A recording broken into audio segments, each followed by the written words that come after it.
రూపాయలు వద్దు అంటే 3 ఏళ్లు జైలుకే. ఆర్బీఐ తాజా ప్రకటన ఇది. ప్రధాని మోడీ తీసుకున్న నోట్ల రద్దు వ్యవస్థను దేశం మొత్తం కుదిపేసింది. 1000 రూపాయల నోటు స్థానంలో 2000 నోటును ముద్రించింది. అలాగే పాత 500 స్థానంలో కొత్త 500 రూపాయల నోటును ప్రవేశపెట్టింది. ఇది ఇలా ఉండగా 10 రూపాయల కాయిన్, 20 రూపాయల నాణెంను ప్రవేశపెట్టారు.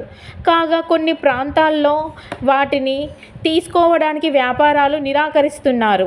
దీంతో అవి బ్యాంకులో కొండలా పేరుకుపోయాయి. ప్రస్తుతం 10 రూపాయల కాయిన్ని వ్యాపారాలు తిరస్కరిస్తున్నారు. అందుకోసం ప్రభుత్వం 10 రూపాయల, 20 రూపాయల కాయిన్ని చలామణిలో ఉన్నాయని వాటిని తిరస్కరిస్తే ఐపీసీ సెక్షన్ 126 ప్రకారం కంప్లైంట్ ఇచ్చినట్లయితే విచారణలో ఆ విషయం రుజువైతే 3 సంవత్సరాల జైలు శిక్ష ఉంటుందని ఆర్బీఐ స్పష్టం చేసింది.